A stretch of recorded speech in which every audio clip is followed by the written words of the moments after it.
უკვე რომაია უკვე აღარ არის ამ. მაშინ ხომ იყო. თავდაცვის მინისტრი ბატონი გაზერაშვილი. შინაგან საქმეთა მინისტრი ბატონი მერაბიშვილი. მესამე ფინანსთა მინისტრი ბატონი გილაური მეოთხე საგარეო საქმეთა მინისტრი ქალბატონი ხეშელი. ისიც აღარ არის. მეხუთე და პარლამენტის დირექტორი. მეხუთე პარლამენტის მინისტრი. პარლამენტის თავმჯდომარე. პრეზიდენტის თავმჯდომარე მეშვიდე. პარლამენტის თავმჯდომარეს უფლება აქვს მონაწილეობა მიიღოს უშუალოდ იმ დროს არ იგრძნობოდა ეს უშუალოდ საბჭოს აქტიობა. ისე პასუხი არ აქვს, მაგრამ ეს აუცილებლად გამოსარკვევია. გამოსარკვევია. და შესაბამისად ამის მიხედვით უნდა განიცადოს სასწრაფო პასუხისმგებლობა. და ბოლო, კოდორის ხეობის სტატუსი. მე შეგვიძლია რომ ამასაც არ მივაქციო საზოგადოების ხელმძღვანელობა. კოდორის ხეობა ჩვენ დავტოვეთ რა ყოველგვარი წინააღმდეგობის გაწევის გარეშე. ეს ლამალაბიშვილის გადაწყვეტილება ყოფილა ერთი საფუძვლიანი. ჩვენ არ მოგვისმენთ. ხო ლაპარაკობდა ვანო ისლამი საათი. როდის? მანამდე რომ ლაპარაკობდა, აბა კიდე ესეთ ლაპარაკი არ არის ის საკმარისი საფუძველი, რომელიც მიხედვით ჩვენ უნდა განსაზღვროთ. იყო თუ არა ასე ვთქვათ ისეთი ვითარება, როდესაც კოდორის ხეობის უბრძოლველად წინააღმდეგობის გარეშე დატოვებას მოყვებოდა უფრო მძიმე შედეგი, ვიდრე იქ წინააღმდეგობის გაწევა. ეს საკამათოა. მე არ ვამბობ რომ თავსახად დატოვება იყო უბრძოლველად დატოვება იყო არასწორი. მე ვამბობ რომ ჩვენ არ მოგვისმენია საფუძვლიანი დასაბუთება ამის. ამიტომ აქ ვერტოვებ კითხვის ნიშანს. მაგრამ სადაც კითხვის ნიშნები არ არის პირდაპირ უკვე ვისაუბრეთ. ეს არის სრული სამართლებრივი საფუძველი იმის, რომ დადგეს პრეზიდენტის პოლიტიკური პასუხისმგებლობის სტატუსი. ანუ ჩვეულებრივ ენაზე პრეზიდენტის პოლიტიკური პასუხისმგებლობის სტატუსის დასმა ნიშნავს იმპიჩმენტის პროცედურის დაწყება. ოღონდ ეს ამას ვერ ჩვენ გადავწყვეტ ვერავინ, ეს არის პარლამენტის გადასაწყვეტი. ყოველ შემთხვევაში პარლამენტს ისეთი დოკუმენტაცია მოუგზავნეს, რომ ისე სოფლის გაღრმავების თვალსაზრისით მაინც გამოადგებოდა. ძალიან დიდი შრომა გაქვს საზოგადოების კავშირის ფუნდამენტალური გამოკვლევები გაქვს ჩატარებული. კითხვები ბევრია და თქვენ როგორ შეჭერდით აი ამ 6-5 წინაზე. აუხსნათ ჩვენი დამოუკიდებელ ექსპერტთა ჯგუფის მოქმედების არეალი. ანუ ჩვენ არ ვიცისებთ რაიმე ტიპის საგამომძიებლო ფუნქციებს. ჩვენ არ გვივლია ერთი ნაწილიდან მეორე ნაწილში ჯარისა, როცა ვსაუბრობთ ჯარზე. ამ შემთხვევაშიც არ დაგვიწია რაიმე ტიპის ისეთი დოკუმენტების მოძიება, რაც არ არის ხელმისაწვდომი.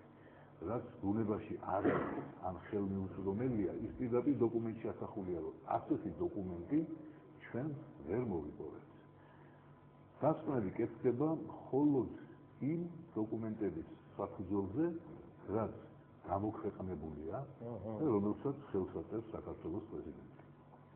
სწორედ ეს ჩათვალეს დღევანდელმა მონაწილეებმა ამ პრეზენტაციის ყველაზე გამაჯერებელ არგუმენტად, რომ აქ არანაირი ვიგნებები ან ესე იგი სუბიექტივიზმის მცდელობა არ შეიძლება ყოფილიყო, იმიტომ რომ ყველა ეს დოკუმენტი არსებობს და თავისუფალია ნახშევისათვის. დღევანდელი პრეზენტაცია განსხვავებული იყო წინა საჯარო მოსმენებისგან, იმით რომ ის ხდებოდა საკმაოდ სპეციალიზირებული აუდიტორიის წინაშე, კერძოდ მოწვეული გახლდათ საქართველოში აკრედიტებული დიპლომატიური კორპუსის წარმომადგენლები, ასევე საერთაშორისო ფონდებისა და ორგანიზაციების წარმომადგენლები საქართველოში და მათი მაღალი ინტერესი იყო თავსახა, არა მხოლოდ ამ თემის მიმართ, რომელზეც ჩვენ ახლა ვსჯელობთ, არამედ ასევე საქართველოს თავდაცვის სისტემაში მიმდინარე პროცესების თაობაზე უკანასკნელი 4 წლის განმავლობაში, ასევე ეკონომიკური პრობლემები, კრიზისის წინა პერიოდი, მიმდინარე და შესაძლო გამოსავალი გზების ძიება, ასევე ფინანსური კრიზისის წინაპირობები, რეალობა და მომდევნო აუცილებელი ნაბიჯები, რომელიც უნდა გადაიდგას. ჩვენი მიზანი არ არის კრიტიკა და კბობა საკუთარი კრიტიკის შედეგებით, ჩვენ ვსურს, რომ იყოს გარკვეული გამოსავალი განახული იმ სიტუაციიდან, რომელშიც ვიმყოფებით და ეს იყოს მაქსიმალურად ობიექტურად მოძიებული ინფორმაციაც და შესაბამისი გასხვები. ამიტომ ვფიქრობთ, რომ რაც არ უნდა უსიამოვნო იყოს და მე საკუთარ თავზე გეტყვით, ნამდვილად ვისმენდი ყველაფერი იმას, რასაც ახლა მაყურებელი ისმენს, უყურებდი დაინტერესებას ამდენი უცხოელისა ამ ფაქტით, შეკითხვები იყო, მე დისკუსია იყო სხვადასხვა მოწვეული ექსპერტები იყვნენ, რომლებიც არ შედიან ამ ჯგუფში, იურისტები, კონსტიტუციონალისტები, ისინი თავისას ბრძანებდნენ და რჩებოდა, ასე ვთქვათ, ნაკლებად სასიამოვნო განცდენის, რომ ხარ იმ ქვეყნის შვილი, სადაც შეიძლება განვითარდეს საომარი მოქმედებები, ისე რომ არავინ კანონში არ ჩაიხედოს და არავინ არ ეცადოს კონსტიტუციის მიხედვით წარმართოს ურთიერთობა საკუთარ მოსახლეობასთან. რაც პრაქტიკულად მძიმე შედეგებამდე მიმყვანი ფაქტია. ამავე დროს ბატონი ვახტანგი უკაფიოდ აცხადებდა, რომ სისხლის სამართლის რაიმე მოხდის ამოქმედება მოქმედი პრეზიდენტის მიმართ დაუშვებელია. შესაბამისად, აქეთ არ წასულა მსჯელობა, თუმცა მუხლები დოკუმენტში დასახელებულია. შესაბამისი მუხლები ვფიქრობ, რომ